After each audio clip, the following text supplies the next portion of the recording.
گاڑی کی سپیڈ بہت زیادہ تیز تھی۔ وہ رفتار کے ساتھ آگے بڑھ رہی تھی۔ منان کو کسی چیز کا کوئی ہوش ہی نہیں تھا۔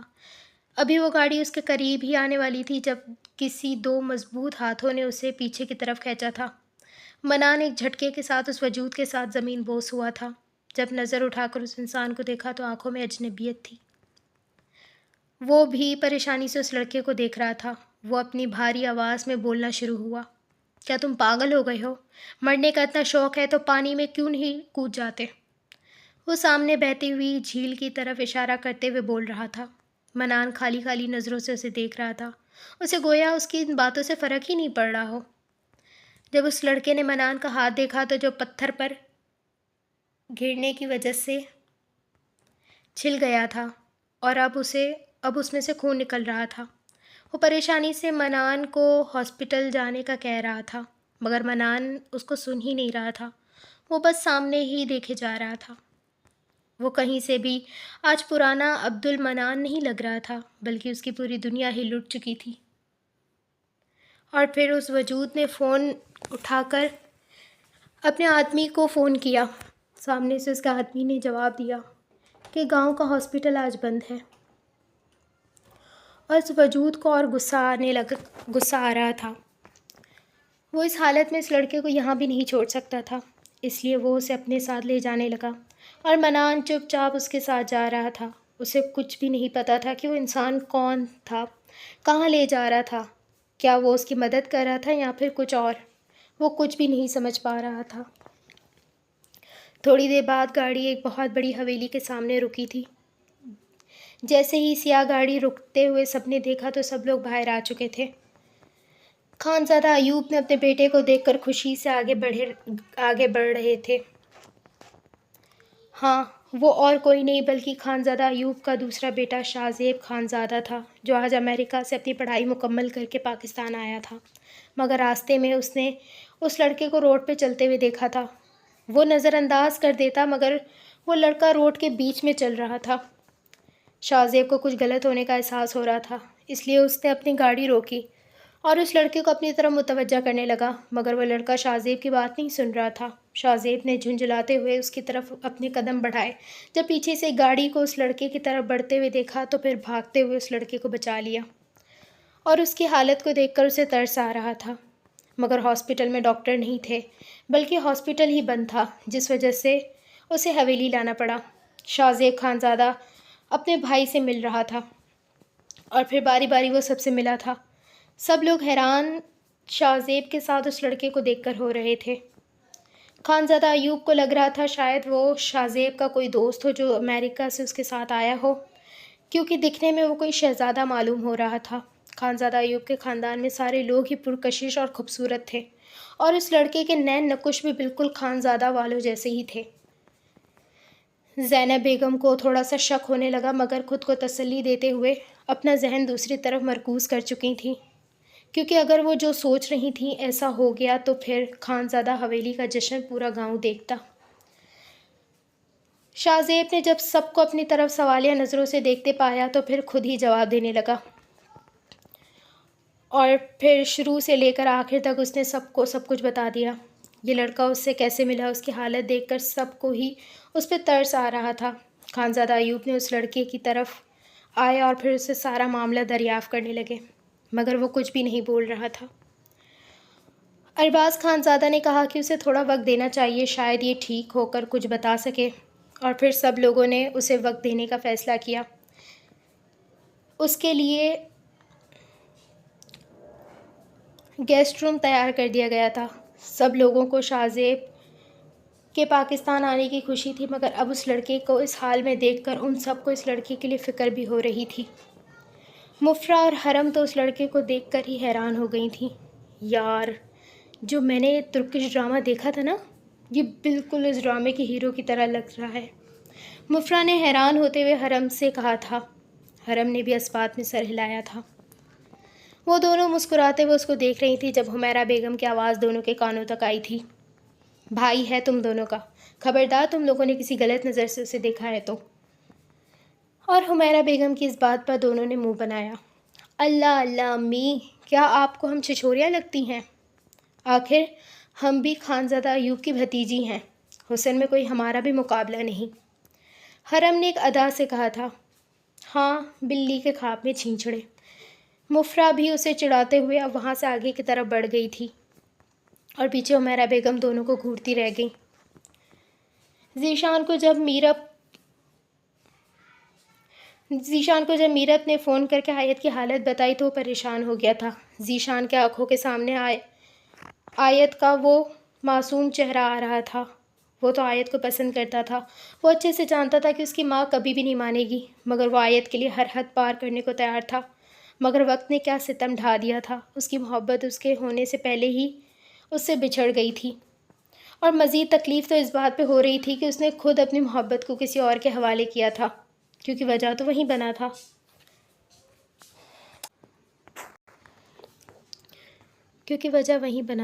اسے خود سے عجیب سی گھن محسوس ہو رہی تھی، مگر وہ سوائے پچھتاوے کے اب اس کے پاس کچھ بھی نہیں کر سکتا تھا۔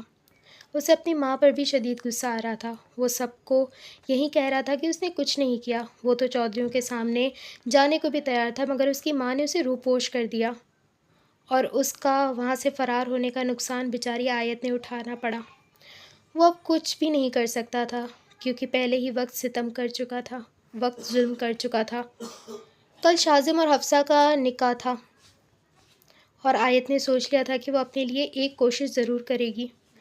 وہ اس انسان کو اپنے احساسات سے روشنا کرے گی، ہو سکتا ہے وہ پھر شادی سے انکار کر دے۔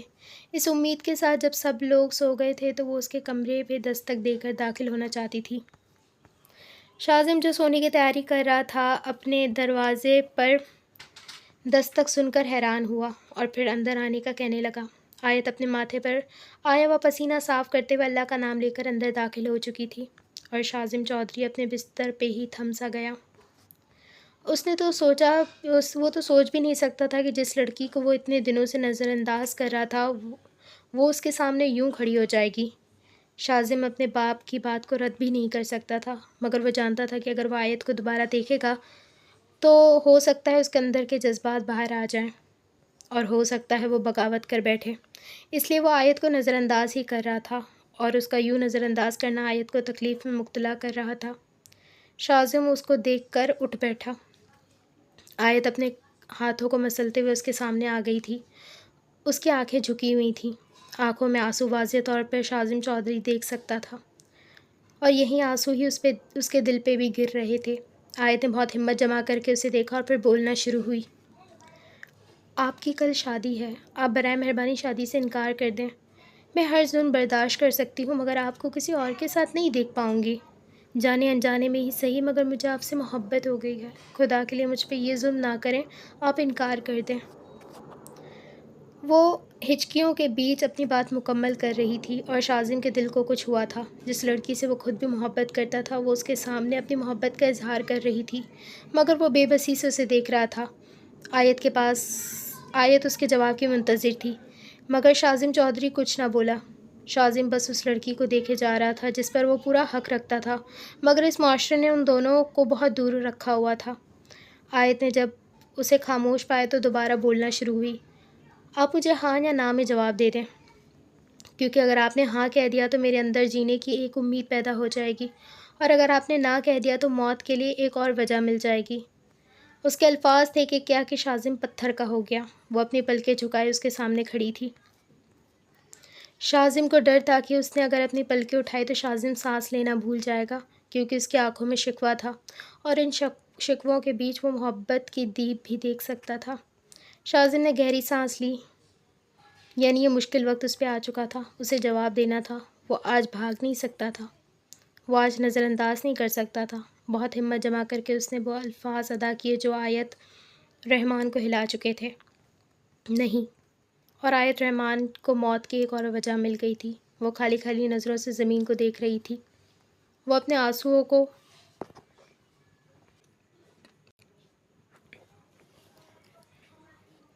قالین پر گرتے ہوئے دیکھ رہی تھی۔ بہت ہمت جما کر کے اس نے اپنی پلکیں اٹھائی تھیں، اور شاذم چودھری سچ میں سانس لینا بھول گیا تھا۔ اللہ آپ کو خوش رکھے، مگر آپ کی زندگی میں آیت رحمان اب کبھی بھی نہیں آئے گی، کیونکہ میں محبت میں شراکت برداشت نہیں کرتی، اور آپ کی زندگی میں آیت رحمان کی کوئی جگہ نہیں ہے۔ اگر کل آپ کی شادی ہو گئی تو میری طرف سے مبارکباد ابھی قبول کر لیجیے۔ شاید کل پھر سے یا تو آپ مجھے نظر انداز کریں یا پھر آیت رحمان آپ کو کہیں نظر ہی نہ آئے، اور اگر آپ کو کسی کی موت کی اطلاع ملے تو انا للہ و انا الیہ راجعون کہنے کے بعد اپنے ہاتھوں سے اس وجود کو قبر میں دفن کیجیے گا۔ وہ اتنا کہہ کر وہاں سے جا چکی تھی۔ شاذم چودھری کو پتہ نہیں کیوں مگر آج خود پر غصہ آ رہا تھا۔ تمنا اسے آئینہ دکھا کر گئی تھی اور آج آیت دوبارہ اسے آئینہ دکھا کر گئی تھی، مگر وہ تمنا کی بات کو تو نظر انداز کر سکتا تھا، مگر آیت کے الفاظ اس کے اندر خنجر کی طرح لگے ہوئے تھے۔ وہ وہیں پر بیڈ پر گرنے والے انداز میں لیٹ گیا تھا۔ اسے پتہ نہیں کیوں مگر کل سے خوف محسوس ہو رہا تھا۔ اسے لگ رہا تھا کہ وہ سب کچھ کھو دے گا۔ پتہ نہیں کیوں مگر اسے کل کا دن خود کی بربادی کا دن لگ رہا تھا، اور اس بات کا جواب تو کل ہی ملنے والا تھا۔ وہ واپس نوکروں کے کمرے کے برابر والے کمرے میں آ گئی تھی۔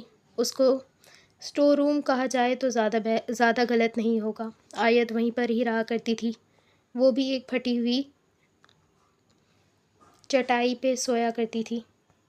آج وہ وہاں پر پھوٹ پھوٹ کر رو رہی تھی۔ روتی تو وہ روز تھی مگر آج آیت رحمان سب کچھ ہار گئی تھی۔ آج اس کی ہار اس کی آنکھوں میں دیکھی جا سکتی تھی۔ اس نے اپنے چہرہ آسمان کی طرف کیا اور گہری سانس لیتے ہوئے اس نے اپنا فیصلہ کر لیا کہ اسے کیا کرنا ہے، اور وہ اپنے فیصلے سے پیچھے ہٹنے والوں میں سے نہیں تھی۔ صبح کا سورج ان دو لوگوں کے لیے خوشیاں لایا تھا۔ حفصہ اور اس کی ماں بہت خوش تھیں۔ حفصہ پارلر کے لیے چلی گئی تھی۔ پورے گھر کو دلہن کی طرح سجا دیا گیا تھا۔ آخر گھر کے بڑے بیٹے شاذم چودھری کی شادی جو تھی، پورے خاندان میں جشن کا ماحول تھا۔ پورے گاؤں میں مٹھائیاں بانٹی جا رہی تھیں۔ یہ بات حسینہ بیگم والوں تک کو بھی پتہ چل گئی تھی۔ میرب کو جب یہ بات پتہ چلی تو آیت کے شوہر کی دوسری شادی ہو رہی ہے تو وہ سمجھ گئی تھی کہ آیت کی حیثیت وہاں پر کچھ خاص نہیں ہے۔ وہ تو ہمیشہ سے یہی دعا کرتی تھی کہ شاذم بھائی کے دل میں آیت کے لیے محبت آ جائے اور وہ اس کے لیے سب سے لڑ جائیں، مگر یہاں تو سب کچھ الٹا ہو گیا تھا۔ اسے اپنی ماں سے اب مزید نفرت محسوس ہو رہی تھی۔ منان کا بھی کچھ پتہ نہیں چل رہا تھا۔ اسے منان کی بھی الگ فکر ہو رہی تھی۔ وہ منان سے محبت کرتی تھی اور اس کی محبت صرف اس کی ماں کی وجہ سے اس سے دور ہو گئی تھی، اور آیت اس سے بہنوں سے بڑھ کر تھی، اس لیے اسے اپنی ماں اور اس کی ماں نے اس کے کردار کو خراب کرنے کی کوشش کی تھی اور اسے سزا سنا دی تھی۔ اسے تکلیف ہو رہی تھی، وہ بس آیت کے لیے دعا کر رہی تھی۔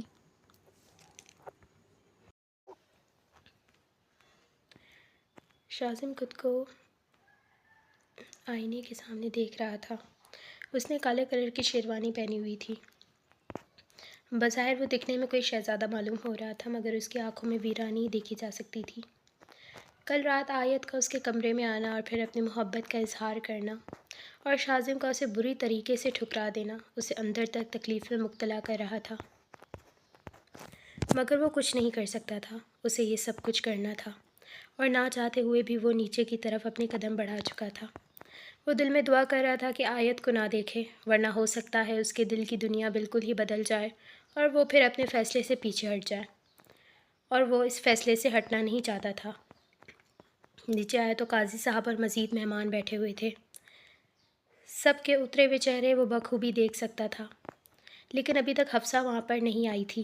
نازیہ بیگم کان پر فون لگائے مسلسل اسے فون لگانے کی کوشش کر رہی تھیں، مگر وہ فون نہیں اٹھا رہی تھی۔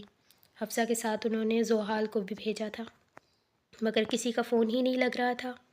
اب تو چودھری سیف اللہ بھی پریشان ہو گئے تھے۔ جب انہوں نے نازیہ بیگم سے حفصہ کا پوچھا تو ان کا یہی کہنا تھا کہ بس آنے ہی والی ہوگی۔ نکاح کا وقت گزرتا جا رہا تھا۔ انہوں نے آہل کو پارلر جانے کا کہا تھا مگر وہ بھی ابھی تک نہیں آیا تھا اور اس کا بھی پتہ نہیں چل رہا تھا۔ تھوڑی دیر بعد وہ جب حویلی داخلی دروازے سے اندر آتا ہوا نظر آیا تو اس کے ساتھ زوحال بھی موجود تھی۔ اس کے ماتھے پر پٹی بندھی ہوئی تھی۔ رابعہ بیگم زوحال کو سنبھالتے ہوئے اب آہل کی طرف متوجہ تھیں، مگر آہل کچھ بول نہیں پا رہا تھا۔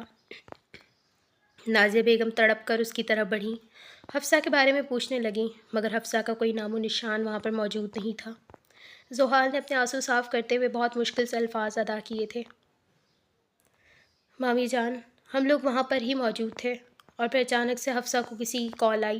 وہ پریشان لگ رہی تھی۔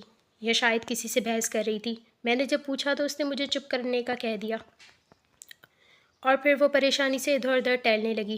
جب میں نے اسے پریشان دیکھا تو پھر دوبارہ ہمت کر کے پوچھا، مگر وہ سننے کو تیار ہی نہیں تھی۔ اور پھر اسے ایک فون آئی۔ وہ بے چینی سے فون اٹھائے پھر پارلر کے باہر نکل جانے لگی۔ مجھے لگا تھا شاید آپ لوگوں میں سے کسی نے فون کیا ہوگا تو میں بھی اس کے ساتھ جانے لگی، مگر اس نے کہا کہ تم یہیں رکو، میں آتی ہوں۔ میرا بھی تھوڑا کام رہتا تھا، اس لیے اس پارلر والی نے مجھے وہیں پر ہی بٹھانے کا کہہ دیا اور میں اس کا انتظار کرتی رہی، مگر وہ نہیں آئی۔ اور پھر چوکیدار نے ایک لفافہ میرے حوالے کیا۔ جب میں پریشانی سے اسے ڈھونڈنے کے لیے باہر نکلی تو وہاں پہ وہ کہیں بھی نہیں تھی۔ چوکیدار نے کہا کہ وہ کسی گاڑی میں بیٹھ کر جا چکی ہے۔ یہ لفافہ اس نے مجھے دینے کے لیے کہا تھا۔ جب میں نے وہ لفافہ کھولا تو میں حیران ہو گئی۔ اس میں یہ لکھا ہوا تھا کہ میں شادی نہیں کر سکتی، میں جا رہی ہوں۔ وجہ میں نے اپنے کمرے میں ایک لفافے پر لکھ کر چھوڑ دی ہے، وہ دیکھ لیجیے گا۔ اور مجھے سمجھ نہیں آیا کہ میں کیا کروں۔ میں اس کو ڈھونڈنے کے لیے سڑک پر آئی تو ایک گاڑی سے مجھے ٹکر لگ گئی اور میرا سر پھٹ گیا۔ وہ تو شکر ہے زیادہ نہیں لگا، مگر مجھے معاف کر دیجیے، آپ لوگوں نے میری ذمہ داری پہ اسے چھوڑا تھا اور میں یہ ذمہ داری نہیں اٹھا سکی۔ وہ ہاتھ جوڑ کر سب کے سامنے معافی مانگ رہی تھی اور نازیہ بیگم کو لگا کہ جیسے پوری حویلی کسی نے ان کے اوپر گرا دی ہو۔ وہ پھٹی پھٹی آنکھوں سے زحال کی باتیں سن رہی تھی۔ یہ نہیں ہو سکتا، یہ شادی اس کی مرضی سے ہو رہی تھی، ایسا ہرگز نہیں ہو سکتا۔ وہ تو شاذم سے محبت کرتی تھی، پھر وہ کیسے کر سکتی ہے یہ؟ تم یہ کہہ رہی ہو کہ میری بیٹی کسی اور کے ساتھ بھاگ گئی؟ میری بیٹی ایسا ہرگز نہیں کر سکتی، ضرور اس کے ساتھ کچھ غلط ہوا ہے۔ وہ چیختے ہوئے سب کو بتا رہی تھی۔ انوشا جلدی سے حفصہ کے کمرے میں گئی اور سائڈ ٹیبل پر رکھا ہوا لفافہ اٹھا کر نیچے لائی۔ شاذم کے آنکھوں میں کوئی تاثرات نہیں تھے۔ جب وہ لفافہ نیچے لائی تو پھر پڑھنا شروع ہوئی۔ امی، میں شاذم سے محبت کرتی ہوں، مگر میں کسی کی دوسری بیوی بن کے نہیں رہ سکتی۔ اس کی آنکھوں میں میں نے اپنے لیے کبھی محبت نہیں دیکھی بلکہ ناگواری دیکھی ہے، اور میں ایسے انسان کے ساتھ ہرگز زندگی نہیں گزار سکتی جو مجھ سے محبت نہیں کرتا۔ اور ویسے بھی مجھے ایک ایسا انسان مل گیا جس کے ساتھ میں خوش رہ سکتی ہوں، جس کی آنکھوں میں میرے لیے محبت ہے۔ میں جا رہی ہوں، اب کوئی مجھے تنگ نہ کرے، میں اپنی خوشی اور مرضی سے جا رہی ہوں۔ اگر آپ لوگوں نے کچھ بھی کیا تو میں پولیس کے پاس چلی جاؤں گی اور مقدمہ چلا دوں گی کہ آپ لوگ میرے ساتھ زبردستی کر رہے ہیں۔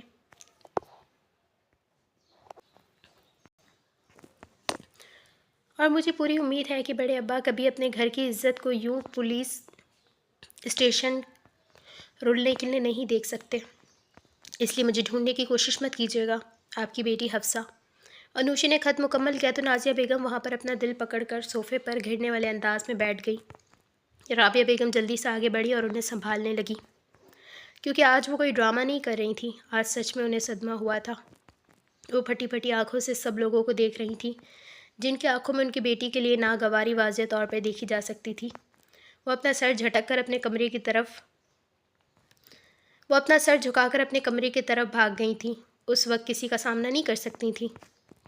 چودھری سیف اللہ نے بھی یہی کہہ دیا تھا کہ اگر وہ اپنی مرضی سے گئی ہے تو ٹھیک ہے، ہم میں سے کوئی بھی اس کو نہیں ڈھونڈے گا، مگر ہمارے لیے اب وہ مر چکی ہے، ہم نے ہی غلط کیا تھا اسے بے جان چھوٹ دے کر، اسے اپنی بیٹیوں سے بڑھ کر رکھا تھا، مگر وہ ہماری عزت کو یوں روند کر چلی گئی، ہم کبھی سوچ بھی نہیں سکتے تھے۔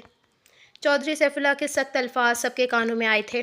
سیڑھیوں پر چڑھتے ہوئے نازیہ بیگم کے کانوں میں بھی یہ الفاظ بخوبی سنائی دیے تھے۔ وہ اپنے آنسو ضبط کرتے ہوئے کمرے میں بند ہو چکی تھیں۔ پیچھے آدھے مہمان جا چکے تھے، بلکہ خاندان کے چند لوگ ہی بچے تھے۔ چودھری سیف اللہ کی آواز دوبارہ ان سب کے کانوں میں گئی تو سب لوگ اپنی جگہ پر ساکت ہو گئے۔ قاضی صاحب واپس جانے ہی لگے تھے جب چودھری سیف اللہ نے انہیں روک لیا اور یہ کہہ دیا کہ نکاح ہوگا۔ اگر حفصہ بھاگ گئی ہے تو کیا ہوا؟ ابھی اس وقت شاذم کا نکاح زحال سے ہوگا، اور زحال شاذم دونوں اپنی جگہ پہ پتھر کے ہو گئے۔ شاذم کو لگا کہ اب وہ اور برداشت نہیں کر پائے گا۔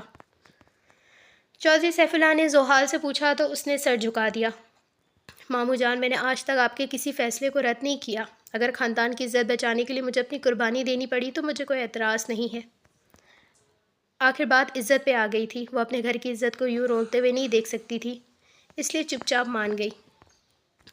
البتہ شاذم بے چینی سے وہاں سے جانے ہی لگا تھا جب چودھری سیف اللہ کی آواز دوبارہ ان کے کانوں میں آئی تھی۔ شاذم، تمہارا نکاح ابھی ہوگا، تم کہاں جا رہے ہو؟ اور شاذم اپنی جگہ پہ پتھر کا ہو گیا۔ اس بار وہ اس نے باری باری سب کی آنکھوں میں دیکھا تھا۔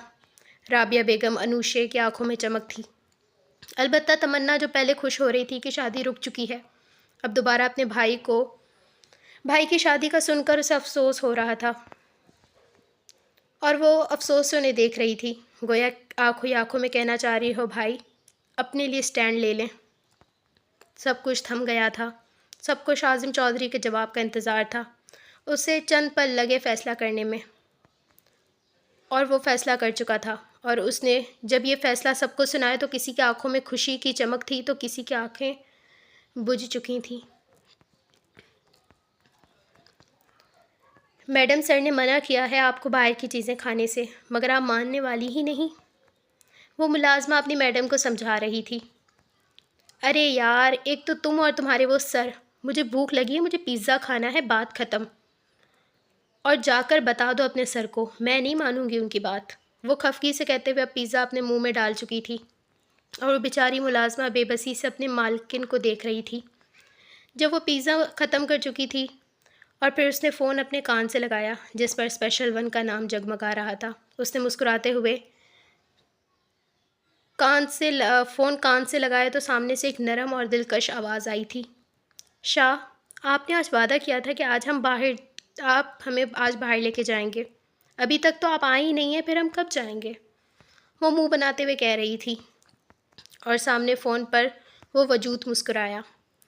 ابھی وہ لڑکی اس میٹھے بھرے لہجے میں ہی اس سے بات کر رہی تھی جب اس وجود کے پیچھے کسی نفسانی آواز کو سنا تو اس کے تاثرات یکدم سخت ہوئے۔ پیچھے کسی لڑکی کی آواز آ رہی تھی۔ اس نے یکدم سوال کیا تو وہ ہلکا سا مسکرایا، کیونکہ وہ اچھی طریقے سے جانتا تھا کہ یہ لڑکی اس کے معاملے میں کتنی حساس تھی۔ ارے میری جان، کلائنٹ ہے اور ایسی کوئی بات۔ ابھی وہ وضاحت پیش کرتا جب اس لڑکی نے فون بند کیا اور ڈرائیور کو گاڑی نکالنے کا کہا، اور اس کے حکم کے مطابق ڈرائیور گاڑی نکال چکا تھا۔ تھوڑی دیر بعد وہ اس کمپنی میں موجود تھی جو اس کے شاہ کی تھی۔ سب لوگ اسے اچھی طریقے سے جانتے تھے، اس لیے کسی نے بھی اسے روکنے کی ہمت نہیں کی، کیونکہ سب لوگ اچھے سے جانتے تھے کہ اگر ان لوگوں نے اسے روکا تو مطلب ان کی شامت آئی۔ وہ ایک ادا سے چلتی ہوئی میٹنگ روم میں داخل ہوئی تھی۔ جیسے ہی اس کی نظر شاہ پر گئی تو اس کی آنکھوں میں چمک آئی تھی، مگر اس کے ساتھ 2 کرسیاں چھوڑ کر جو لڑکی بیٹھی ہوئی تھی اس کی آنکھوں میں بھی شاہ کو دیکھ کر ایک الگ ہی جذبات تھے جو وہ یہ برداشت نہیں کر سکتی تھی۔ وہ جلدی سے چلتے ہوئے اپنے شاہ کی طرف آئے اور محبت بھرے لہجے میں کہنے لگی، شاہ، ہم آپ کا انتظار کر رہے تھے، آپ جانتے ہیں نا ہم آپ سے کتنی محبت کرتے ہیں، ہم آپ کو اپنی آنکھوں سے اوجھل ہوتے ہوئے دیکھ ہی نہیں سکتے۔ وہ اتنی محبت سے کہہ رہی تھی کہ اس لڑکی کی آنکھوں میں جو چمک تھی وہ 2 منٹ کے لیے مان پڑ گئی تھی، اور یہی تو وہ چاہتی تھی۔ شاہ بھی اس کی بات سمجھ کر اب اپنے سارے کلائنٹس کی طرف متوجہ ہو کر دیکھ رہے تھے۔ میں نے تعارف نہیں کروایا، یہ لڑکی میری منگیتر ہے، معاویہ شاہ کے دل پر راج کرتی ہے، اس کا نام آیت رحمان ہے، اور بہت جلد آیت معاویہ شاہ بن جائے گی۔ وہ مسکراتے ہوئے سب سے تعارف کروا رہا تھا۔ آیت کی مسکراہٹ اور گہری ہو گئی، وہ تو معاویہ پر فدا ہوئے جا رہی تھی، اور پھر معاویہ نے اپنی اتنی بڑی میٹنگ اپنی جان کے لیے کینسل کر دی اور بیچ میں ہی چھوڑ کر اس کے ساتھ باہر نکل گیا۔ وہ ایسا ہی تھا، آیت کے لیے وہ اپنی بڑی سے بڑا نقصان بھی آسانی سے کر دیتا تھا، اسے فرق بھی نہیں پڑتا تھا۔ آیت اس کے دل کی دھڑکن تھی جسے وہ چاہ کر بھی نہیں کھو سکتا تھا، اور آیت معاویہ کے لیے اتنی حساس تھی کہ وہ کسی لڑکی کو اس کے ساتھ برداشت نہیں کر سکتی تھی۔ اس کی یہی سوچ تھی کہ معاویہ شاہ پر صرف آیت رحمان کا حق ہے، اور اگر کسی نے بھی معاویہ شاہ پر حق جتانے کی کوشش بھی کی تو وہ اس انسان کو دنیا سے ختم کر دے گی۔ وہ دونوں مسکراتے ہوئے اب ایک ریسٹورنٹ کے اندر داخل ہو چکے تھے۔ لوگ مڑ مڑ کر ان دونوں کو دیکھ رہے تھے۔ آخر معاویہ شاہ کو کون نہیں جانتا تھا، بزنس کی دنیا کا ایک مشہور نام۔ اس کی اتنی کمپنی تھی کہ شاید گننا بھی مشکل ہو جائے۔ صرف پاکستان میں نہیں بلکہ بیرون ملک میں بھی اس نے اپنا کام اچھا خاصا پھیلایا ہوا تھا۔ پاکستان کے امیر لوگوں میں اس کا نام شامل ہوتا تھا۔ ہر لڑکی اس کی ایک نظر کے لیے ترستی تھی، مگر اس کی محبت، اس کی نظریں صرف اس کی آیت کے لیے تھیں۔ آیت اپنے پسند کا کھانا منگوایا تو معاویہ نے اسے گھور کر دیکھا، جس پر وہ اس کے گال پر چٹکی کاٹنے لگی۔ شاہ، آپ جانتے ہیں نا مجھے یہ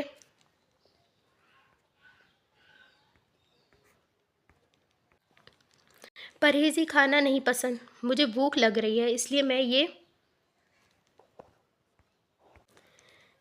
نے یہ آرڈر کیا ہے، اب آپ منع نہیں کیجیے گا۔ وہ منہ بناتے ہوئے کہہ رہی تھی۔ معاویہ نہ چاہتے ہوئے بھی اس کی بات پر مسکرایا اور پھر اجازت دینے لگا۔ کئی دنوں سے آیت کی طبیعت خراب تھی کیونکہ وہ باہر کی چیزیں زیادہ کھایا کرتی تھی، جس پر ڈاکٹر نے سختی سے منع کیا تھا اسے باہر کی چیزیں نہیں کھانے دینی، مگر وہ جانتی تھی اپنے شاہ کو کیسے منانا ہے۔ معاویہ بھی اب اپنے کھانے میں مصروف ہو چکا تھا۔ وہ دونوں اپنی ہی باتوں میں مصروف تھے جب اچانک سے ریسٹورنٹ کا شیشہ ایک گولی کی آواز سے ٹوٹا تھا۔ پورے ریسٹورنٹ میں شور برپا ہو گیا، سب لوگ ادھر ادھر بھاگنے لگے۔ آیت ڈرتے ہوئے معاویہ کا ہاتھ پکڑ لیا تھا۔ معاویہ نے آیت کو سب سے بچاتے ہوئے گاڑی میں بٹھا دیا۔ شاہ، آپ کہاں جا رہے ہیں؟ معاویہ کو واپس جاتے ہوئے دیکھ کر وہ پریشان ہو گئی۔ میری جان، میں اپنا کچھ سامان وہاں پر بھول گیا ہوں۔ تم نوح کے ساتھ گھر جاؤ۔ نوح، اس کو گھر چھوڑ دینا، میں بس آتا ہوں۔ مگر آیت اسے کسی حال میں بھی چھوڑنے والی نہیں تھی۔ اس نے نوح کو اشارہ کیا تو وہ بھی اس کا اشارہ سمجھتے ہوئے اب گاڑی آگے بڑھا چکا تھا۔ آیت بے بسی سے اسے دور جاتے ہوئے دیکھ رہی تھی۔ معاویہ جب واپس آیا تو فائرنگ اسی طریقے سے جاری تھی، یعنی وہ لوگ اسے مارنے آئے تھے، اور اگلے ہی پل معاویہ نے اپنی جیب سے بندوقیں نکالیں اور اس پہ فائر کرنے لگا۔ جب تک معاویہ کے لوگ بھی وہاں پر آ چکے تھے اور ان لوگوں پر قابو کر کے کچھ لوگوں کو تو وہ مار چکے تھے اور کچھ لوگوں کو اپنے قبضے میں لے چکے تھے۔ معاویہ کی آنکھیں غصے کے مارے سرخ ہو گئی تھیں۔ وہ ان سب کو کال کوٹری میں بند کرنے کا حکم دے چکا تھا اور پھر آدھے گھنٹے بعد وہ ان سب کے سامنے موجود تھا۔ کال کوٹری پورے اندھیرے کمرے سے بھری ہوئی تھی۔ اوپر ایک بلب جھول رہا تھا جس میں ان لوگوں کے چہرے واضح طور پہ دیکھے جا سکتے تھے۔ معاویہ ان لوگوں کے سامنے آیا اور مسکراتے ہوئے اپنی بندوق صاف کرنے لگا۔ وہ 4 لوگ گھبراتے ہوئے اب معافی مانگ رہے تھے، لیکن معاویہ شاہ اپنے اوپر ہونے والا وار تو معاف کر سکتا تھا، مگر اپنی جان پر ہونے والا وار ہرگز نہیں۔ معاویہ شاہ کی کمزوری آیت رحمان تھی، اور وہ لوگ آیت رحمان کو مارنا چاہتے تھے، اور وہ ہرگز یہ معاف نہیں کر سکتا تھا۔ اس نے اپنی جیب سے پلاس نکالا اور اس انسان کے ناخن کو ایک جھٹکے سے اس کے ہاتھ سے الگ کیا تھا۔ پوری کال کوٹری میں اس انسان کی دردناک چیخ گونج رہی تھی۔ باقی کے لوگ تو خوف سے اس درندے کو دیکھ رہے تھے۔ اس کی آنکھوں میں وحشت واضح طور پہ دیکھی جا سکتی تھی۔ تم لوگوں نے بہت بڑی غلطی کر دی۔ کیا تم لوگوں نے یہ نہیں سوچا تھا کہ اگر تم لوگ بچ گئے تو تم لوگوں کا کیا حشر کروں گا؟ تمہارا مالک بھی بڑا بزدل ہے، وہ اس انسان کے ایک ایک ناخن نکالتے ہوئے کہہ رہا تھا۔ خود حملہ کرنے کے بجائے اپنے کتوں کو بھیج رہا ہے، اور کتے بھی وہ جنہیں کھیلنا سکھایا ہی نہیں ہے۔ کہتے ہیں تم لوگوں کو بس لگتا ہے تم لوگوں کو بس ہڈیاں ہی دیتا رہا ہے، تم لوگوں کو اس نے سکھایا کچھ نہیں ہے۔ آخر تم لوگوں نے معاویہ شاہ پر حملہ کرنے کی کوشش کی ہے، انجام تو بھگتنا پڑے گا۔ وہ پھر اپنے ہاتھ میں چاقو اٹھائے اس انسان کا ہاتھ کاٹنا شروع ہو گیا، اور پھر اب اس انسان کا ہاتھ کاٹ کر اس کے ٹکڑے ٹکڑے کر رہا تھا۔ اس کی پوری شرٹ خون سے بھر گئی تھی، مگر وہ اس وقت کوئی درندہ لگ رہا تھا۔ 1 گھنٹے میں اس انسان کے ساتھ اور ان لوگوں پر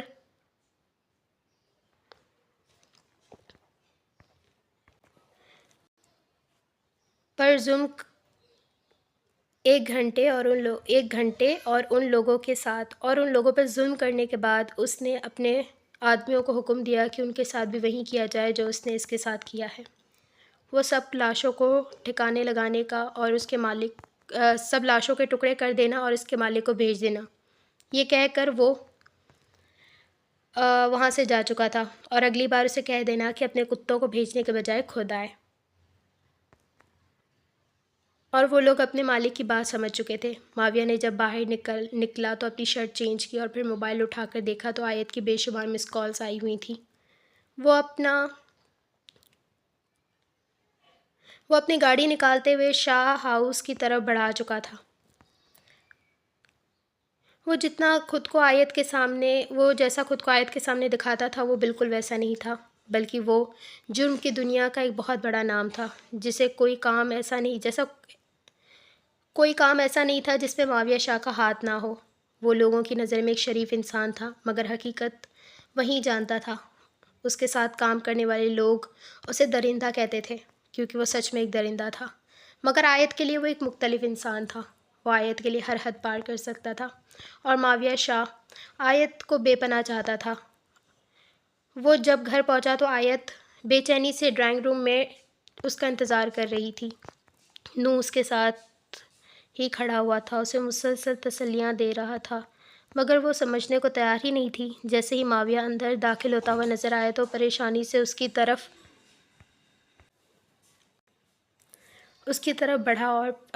بڑھی اور سوال پہ سوال کرنا شروع ہو گئی۔ شاہ آپ کہاں رہ گئے تھے؟ میں نے کہا تھا میرے ساتھ چلے، پھر آپ کیوں نہیں چلے؟ اور وہ لوگ کون تھے؟ کہیں وہ لوگ آپ کو تو نہیں مارنے آئے تھے؟ شاہ مجھے بتائیں، مجھے پریشانی ہو رہی ہے۔ وہ پریشانی سے معاویہ کو دیکھ کر کہہ رہی تھی۔ معاویہ ہلکا سا مسکرایا، پھر اس کے گال کو تھپ تھپاتے ہوئے بولا، ارے شاہ کی جان، مجھے کچھ بھی نہیں ہوا۔ کچھ لوگوں کا نقصان ہوا تو میں ان کا نقصان پورا کرنے گیا تھا، اور دیکھو اب میں تمہارے سامنے صحیح سلامت موجود ہوں۔ اور تم اتنا پریشان مت ہوا کرو، کیونکہ تم پریشان ہوتی ہو تو اور خوبصورت لگتی ہو، اور میری نیت تو ویسے بھی تم پہ خراب ہے، اس لیے مجھے بہکایا نہ کرو۔ وہ شرارتی لہجے میں کہہ کر اسے سرخ کر چکا تھا۔ وہ بھی اپنا سر جھکا کر اپنے کمرے کی طرف چلی گئی تھی، اور اس کے جاتے ہی معاویہ کا چہرہ سخت ہو گیا۔ نو نے اسے سنجیدہ ہوتے ہوئے دیکھا تو پھر کہنے لگا مگر معاویہ نے اسے اسٹڈی روم میں آنے کا کہا تھا۔ جیسے ہی وہ وہاں پر پہنچا، نو نے اسے سب بات بتا دی۔ مجھے پتہ ہے وہ لوگ آیت کو مارنے آئے تھے، مگر ان لوگوں نے بہت بڑی غلطی کر دی۔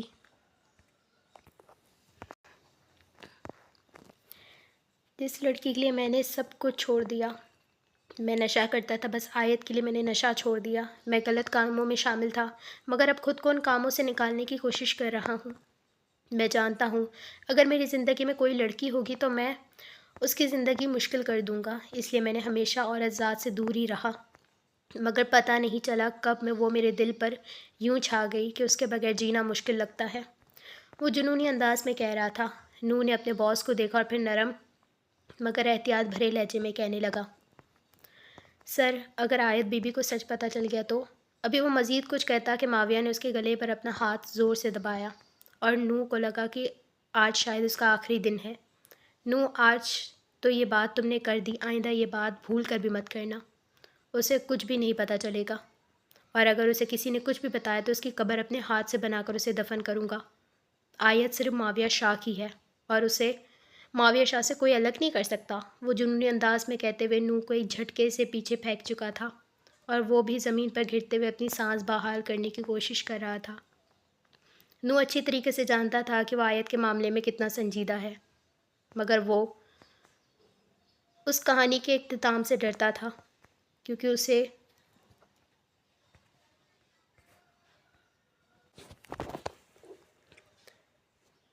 اس بات میں کوئی شک نہیں تھا کہ یہ کہانی بہت حسین تھی، مگر اگر سچائی پر مرکوز ہوتی۔